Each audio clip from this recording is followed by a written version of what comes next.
Assalamualaikum warahmatullahi wabarakatuh. Kembali lagi dengan MK Rehabilitasi dan Pengembangan Sumber Daya Perairan, memasuki materi yang ke-9. Pada materi ini membahas tentang rehabilitasi dan pengembangan ekosistem muara dan sungai.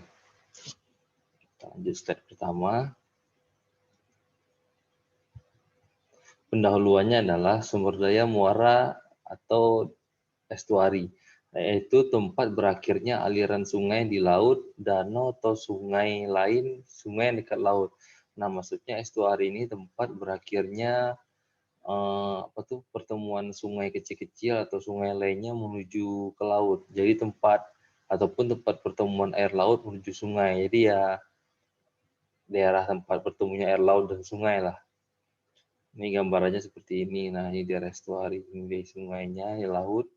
Nah, ini kalau buat tampilan dari atasnya seperti ini. Nah, ini sungai, laut. Nah, kalau tampilan dari permukaan apa nih, drone mungkin seperti ini. Nah, ini daerah sungainya, ini lautnya. Kemudian lingkungan perairan estuari merupakan lingkungan yang sangat kaya nutrien yang menjadi unsur terpenting bagi pertumbuhan fitoplankton. Banyaknya nutrien karena ini banyak sekali ini misalkan kan di pedesaan banyak waktu air hujan atau run off, waktu airnya menuju dari sungai menuju ke laut atau dari aliran sungai air darat, air di siran darat ini menuju sungai, membawa nutrien-nutrien yang ada di tanah mungkin ataupun dari pemumpukan padi atau dari limbah organik rumah tangga. Jadi kan banyak nutriennya itu mengakibatkan kesuburan perairan yang baik untuk pertumbuhan fitoplankton. Kemudian ini sebenarnya kunci dari keunikan lingkungan estuari sebagai kawasan yang sangat kaya akan unsur hara nutrien. Estuari dikenal dengan sebutan daerah pembesaran atau nursery ground. Nah, maksudnya di sini estuari dikatakan nursery ground itu karena banyaknya nutrien, banyaknya fitoplankton, itu berarti akan banyak memberikan kesempatan bagi anakan ikan untuk mencari makan. Nah, itu yang dikata-kata di nursery ground. Jadi cocok sekali untuk pembesaran anak ikan. Bagi berjuta ikan invertebrata, crustacea, hewan yang kayak udang atau lobster, bivalvia, karang-karangan, echinodermata, annelida, dan masih banyak lagi kelompok infauna, hewan-hewan yang kecil atau hewan-hewan yang tidak berbentuk sempurna ya. Ini contoh fitoplankton, ini juga tempat pembesaran nursery ground tadi. Kemudian tidak jarang ratusan jenis-jenis ikan ekonomis penting seperti baronang, ikan baronang, ikan sunu ini ikan kerapu sunu, dan masih banyak lagi yang menjadikan daerah estuari sebagai daerah pemijahan atau pembesaran. Mungkin ya pemijahan mungkin biar aman dari entit telurnya atau aman dari mangsa karena di estuari mungkin banyak apa ya tanaman-tanaman kecil ataupun banyak sekali bukan seperti laut lepas, ada aja celah atau benda yang bisa mereka selipkan telur atau tempat substrat pemijahnya, jadi aman. Fauna khas estuari adalah hewan-hewan yang dapat mentolerir kadar garam antara 5 sampai 30 ppt biasanya nih. Nah, jadi hewan-hewan yang di estuari ini biasanya bisa mentolerir salinitas tuh antara 5 sampai 30, jadi lebih fluktuatif. Kalau yang laut kan dia tidak bisa mentolerir salinitas yang rendah, sementara yang di darat tidak bisa mentolerir salinitas yang tinggi. Sementara kalau di estuari mungkin bisa 5 sampai 30, jadi adaptasinya lebih besar. Nah, di antaranya terdapat berbagai jenis tiram dan kerang, siput kecil, udang, dan cacing. Lanjut, rantai makanan di estuari. Rantai makanan adalah perpindahan energi makanan dari sumber daya tumbuhan melalui seri organisme atau melalui jenjang makanan. Jadi dari tumbuhan yang autotrof yang bisa menghasilkan makanan sendiri dimakan oleh herbivore baru karnivor. Nah, di estuari ini juga ada rantai makanan seperti ini. Nah, jadi perlu kita kembangkan dan kita rehabilitasi apabila ada salah satu dari komponennya rusak. Jadi untuk kelangsungan persediaan sumber daya. Pada setiap tahapan pemindahan energi, 80-90% energi potensial hilang sebagai panas. Nah, ini pemindahan energi ini antara mungkin ya dari yang autotrof makanan tadi dimakan herbivore, hampir 90% energi potensial hilang sebagai panas. Panas tuh kalor, mungkin itu tenaga. Karena itu langkah-langkah dalam rantai makanan terbatas sampai 4-5 langkah saja.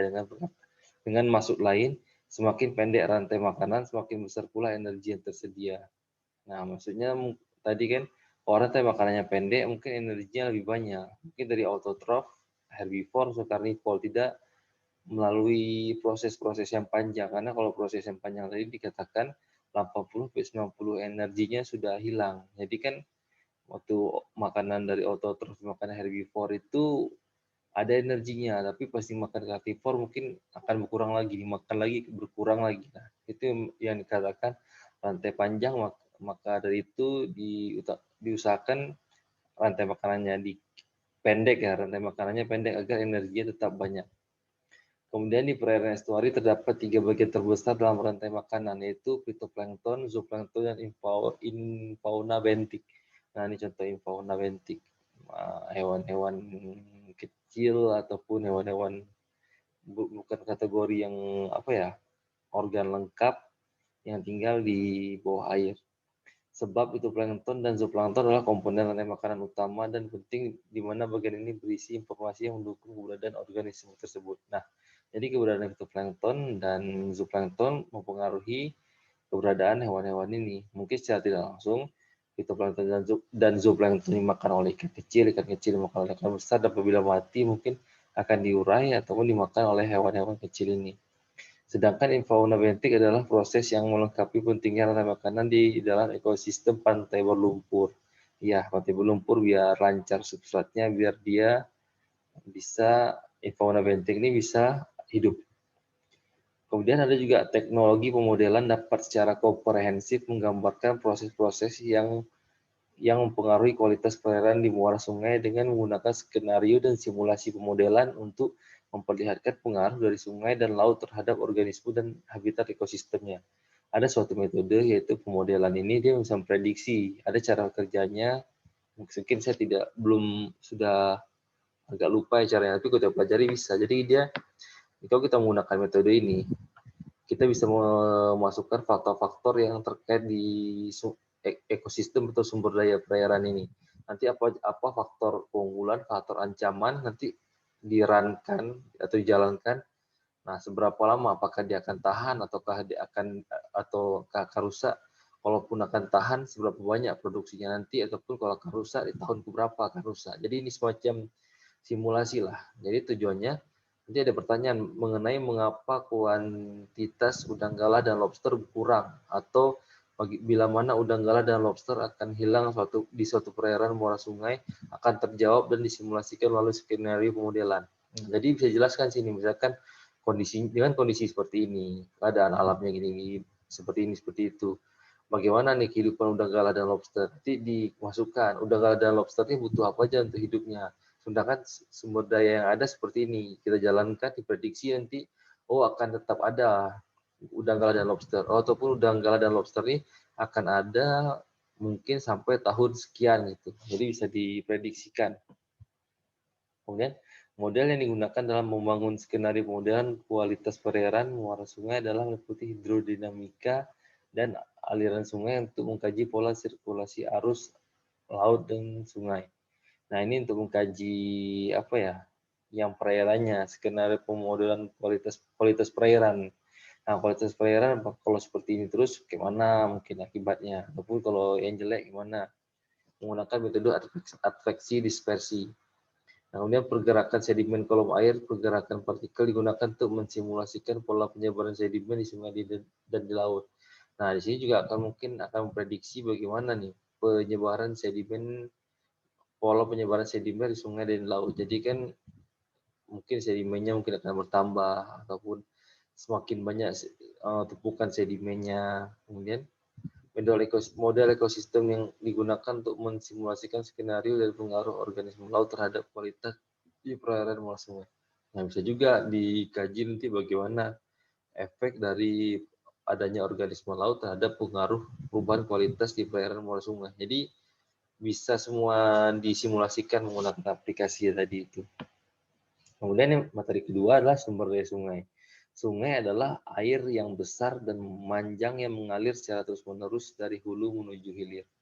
Ada juga sungai yang terletak di bawah tanah disebut dengan underground river. Misalnya sungai bawah tanah di Gua Hang Sodong di Vietnam. Nah, contoh ini sungai bawah apa ya? Sungai bawah langsung di bawah tanah mungkin tahu pasti tidak tahu kan.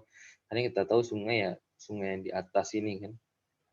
Kemudian ciri-ciri ekosistem sungai ada dua alasan mengapa ekosistem sungai ini menarik, yakni karena mempunyai aneka kehidupan biota yang beragam. Ya, karena menyalip sumber nutrien, pertemuan air laut dan air di air yang payau ataupun air tawar, itulah mengakibatkan keanekaragaman makhluk hidup. Juga mempunyai perubahan fisik kimia yang bisa dipengaruhi oleh berbagai macam faktor. Ya, fisika kimia tadi dipengaruhi oleh nutrien, pasukan nutrien dari perairan tawar atau daratnya. Itu sangat berpengaruh. Apabila banyak masuk limbah, tercemar, ataupun nutrien banyak masuk ya jadi subur ataupun kaya akan bahan makanan untuk anak ikan ataupun bagi fitoplankton. Ciri khas yang dimiliki oleh ekosistem sungai ini adalah adanya aliran air yang searah sehingga memungkinkan adanya perubahan fisik dan kimia di dalamnya yang berlangsung secara terus-menerus. Nah, biasanya kan maksudnya nih, karena sungai itu lari airnya satu arah aja. Nah, perubahannya aja bisa terus-menerus. Tapi kalau laut kan tidak searah aja, bebas dia mau mana mau putar sana putar sini. Jadi kan penyebaran efek fisika kimianya tidak berlangsung terus-menerus, tapi kalau di sungai berlangsung terus-menerus karena alirannya searah. Nah, manfaat ekosistem sungai bisa lihat pada gambar di samping ini manfaat lain yang umumnya ya. Nah, sumber air sebagai sumber air tawar, menyediakan banyak sekali air tawar yang dibutuhkan oleh semua makhluk hidup. Nah, ini ya banyaklah kebutuhan rumah tangga atau apa. Kemudian ekosistem air tawar juga ekosistem sungai ini berperan sebagai bottleneck dalam siklus hidrologi yang ada di bumi. Nah, maksudnya nih, sungai ataupun danau menjadi peran utama dalam siklus hidrologi. Jadi siklus hidrologi kan kayak apa ya penyerapan air ke atas atmosfer kan ya pasti yang dari sungai lebih mudah diserap selain dari laut juga kan. Mungkin di sungai ini banyak fitoplankton, fitoplankton juga akan diserap sumber airnya yang ketika fotosintesis kan. Nah, fotosintesis kan ada nanti unsur-unsur kimia ataupun apa yang akan dilepas kembali ke permukaan yang mendukunglah siklus hidrologi. Kemudian ekosistem sungai bersamaan dengan ekosistem estuari merupakan tempat yang mudah dan murah untuk membuang limbah yang bersifat tersier. Nah, maksudnya di sini apa ya? Di sungai itu kebanyakan apa ya mudah dan murah membuang sampah. Ya kita juga mau sampah ke sungai juga sebagian contoh-contoh kasus masyarakat juga buang dengan mudah ataupun pabrik membuang limbah juga ke sungai lebih mudah dan lebih murah. Nah, kemudian di sini ada skema yang saya ambil di internet bagaimana cara menetralisir air yang sudah kotor menjadi air bersih. Seperti ini saya baca sekilas sudah. Sungai atau danau, bangunan penyadap, ada bak perancangnya, saringannya, bak penendang atau pengendap lah nih. Ini saringan pasir utama, ini disaring lagi. Setelah diendapkan ada lapisan kerikil, pasir, saringan utama baru air bersih. Jadi ada metode untuk menyaring air danau agar bisa digunakan. Kemudian sebagai tempat hidup yang banyak bagi makhluk hidup yang ada di bumi, khususnya binatang-binatang air juga tumbuhan yang hidup di air. Maksudnya tempat hidup hewan air dan tumbuhan air lah, itu memang iya kan. Kemudian bisa digunakan sebagai tempat budidaya tanaman tertentu. Nah, budidaya tanaman tertentu ini maksudnya seperti apa ya? Kalau budidaya ikan saya tahu sih, tapi kalau budidaya tanaman tertentu saya belum begitu mengetahui, sehingga dapat menghasilkan nilai ekonomis bagi warga masyarakat yang berada di sekitar sungai tersebut. Mungkin ada daerah tertentu yang saya belum pernah pergi, mungkin ada budidaya tanaman yang bisa meningkatkan penghasilan yang di budidayanya di sekitaran sungai. Kemudian sebagai tempat rekreasi bagi anak-anak dan juga bagi keluarga. Yang bagi rekreasi ya jelas lah, ada juga tempat wilayah sungai yang di bawahnya tempat rekreasi. Kemudian jasa ekosistem sebagai sarana penyadaran akan nilai sungai. Sungai telah menjadi bagian dari hidup manusia dan organisme lain. Kemudian sungai menjadi sumber air untuk minum, sarana irigasi, serta tempat ikan dan biota air tawar lainnya bernaung. Banyak juga sungai yang dibangun sebagai area untuk perlindungan banjir. Nah, ini kan kalau yang atas nih sungai untuk irigasi untuk kehidupan ya, menanam padi ataupun berkebun butuh air irigasi. Kemudian yang untuk perlindungan banjir ini nih, contohnya misalkan ada irigasi yang besar ataupun apa ya, udah sungai lah namanya nih. Mungkin harus karena banyak orang yang buang sampah atau tidak peduli, dia harus dikerok oleh mesinnya agar airnya jernih dan tidak mampet sehingga menyebabkan banjir. Selain itu, sungai-sungai dapat memiliki nilai budaya dan estetika. Ya, ada nilai budaya dan estetikanya kalau sungai. Bisa untuk wisata atau apa, budaya mungkin ada budaya warga setempat lah, local wisdom. Jadi kita menyesuaikan saja kan.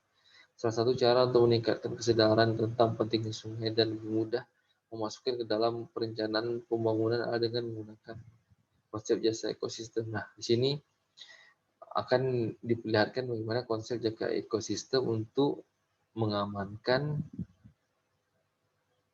keadaan sungai agar tidak cemar ataupun sebagai acuan agar masyarakat tidak sembarangan membuang sampah di sungai ataupun PT-PT membuang limbah di sungai. Konsep ini menunjuk kesinambungan antara ekosistem dan kerjasama manusia (MIE). Dengan bahasa sederhana, jasa ekosistem adalah berbagai manfaat yang diberikan suatu ekosistem pada manusia. Ini benar ya. Jasanya itu diberikan kepada warga atau kepada manusia yang dapat kita manfaatkan. Sementara jasa ekosistem sungai adalah kesediaan manfaat sungai yang diperoleh oleh manusia dan organisme lain. Nah, ini jasa sebagai ekosistem. Kalau jasa sebagai untuk untuk warga, untuk kitanya mahasiswa, bukan mahasiswa sih, manusianya langsung, ketersediaan manfaat sungai yang bisa diperoleh oleh manusia dan organisme lain. Jadi kan kita juga bisa ambil manfaatnya selain yang punya apa ya, kalau yang ini kan manfaat sungai bagi masyarakat umum, tapi kalau yang tadi itu fungsi sungai untuk pencegah banjir dan sebagai untuk irigasi atau berkebun. Nah, jadi kan bisa saling memanfaatkan. Nah, kemudian dengan memahami jasa ekosistem sungai, pemerintah juga dapat secara objektif merencanakan apa yang harus dilakukan terhadap sungainya. Nah, kalau kita mengetahui jasa-jasa tentang manfaat yang diperoleh dari sungai, manfaatnya ini nih, manfaatnya itu. Jadi kita bisa mengembangkan sungai ini dipergunakan untuk apa, ataupun kita manfaatkan sebagai kepada 4 jasa lingkungan tadi itu. Nah, kemudian lebih lanjutnya, pemerintah dapat berkolaborasi dengan para ilmuwan atau akademisi, baik dalam maupun luar negeri, untuk menghitung valuasi nilai dari sungai ini. Nah, jadi kan sungai itu nanti diteliti dan dikaji seberapa banyak dia bisa menghasilkan sumber daya, tapi diukurnya menggunakan uang. Menggunakan maksudnya dana lah.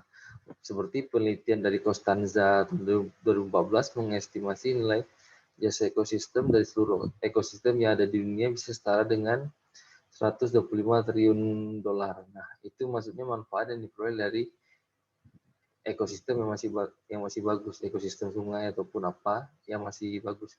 Jika seluruh ekosistem di dunia saja bernilai sangat besar seperti itu, bagaimana dengan nilai sungai di Indonesia? Nah, karena kan Indonesia wilayahnya banyak sungai ataupun luas lah penduduknya atau apa, jadi kan bisa dimanfaatkan potensi-potensi sungai ini. Berikutnya, seberapa berharganya sungai-sungai Indonesia? Klarifikasi dari MIE 2003 dalam The Economic Ecosystem Biodiversity. Nah, sini mereka membagi jasa ekosistem menjadi 4 kategori, yaitu jasa penyedia, regulasi, dan jasa kebudayaan. Nah, ini contohnya tadi yang konsep EAFM ya. Nah, ini dari panah ini dia kuat di security-nya, kuat juga di basic material for good life. Nah, ini bisa kalian cocokkan saja nanti mana yang lebih dominannya. Kalau regulating dia nggak begitu kuat ya. Mungkin arah alurnya ke sini, ke tengah, ataupun yang regulating ada juga yang buah. Kalau kultural nanti ada arahnya ini. Jadi bisa kalian tanyakan atau baca dulu sebelum sebelum memanfaatkan potensi sungai itu. Jadi kalau mungkin kita fokus di provisioning, nah seperti ini arahnya. Kemudian regulating juga seperti ini.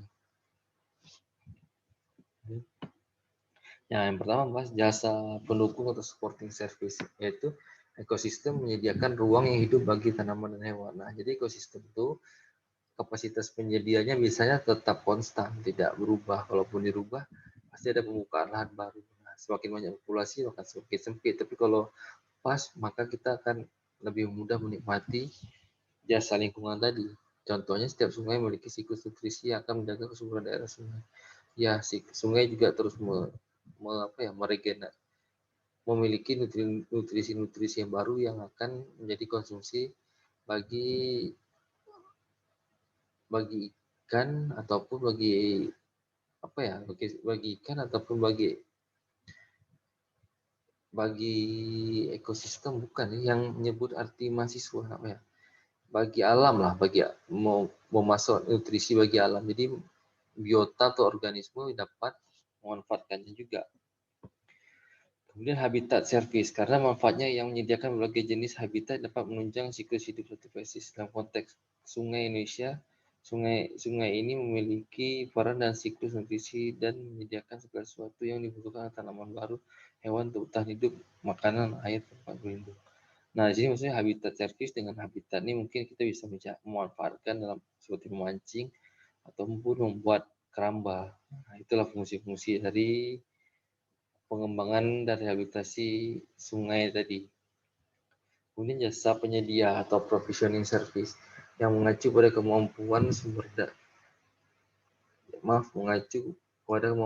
menyediakan sumber daya seperti air, nutrisi ikan, dan sumber daya lainnya. Nah, di sini jasa penyedia itu maksudnya kemampuan sungai menyediakan sumber-sumber daya. Ya mungkin dia banyak ikannya di situ, banyak kayu-kayu bisa tebang atau apa kan.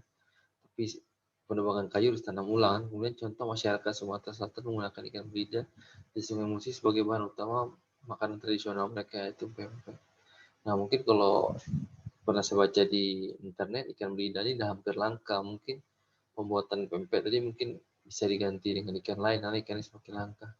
Kemudian selain untuk konsumsi, air di sungai juga berpotensi digunakan sebagai sarana non-konsumtif seperti pembangkit listrik, transportasi, dan navigasi. Nah, walaupun saya bukan backgroundnya teknik mesin atau apa, di sini juga bisa dilihat air sungai mengalir itu dikerucutkan atau diperkecil, nanti putar alatnya untuk memutar listrik.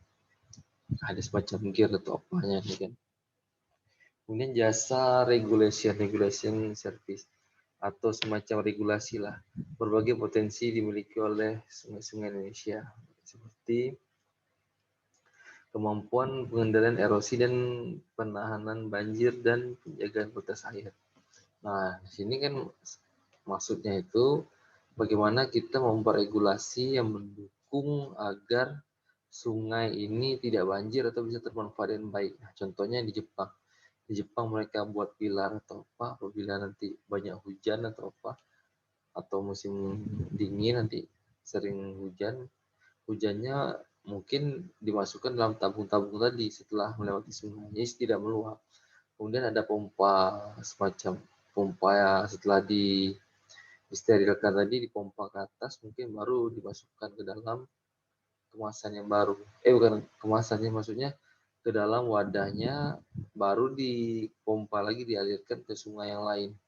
Nah, jadi inilah cara-cara Jepang dalam mencegah banjir tadi, diresap, diproses ulang, kemudian dipompa lagi ke tempat sungai yang lain.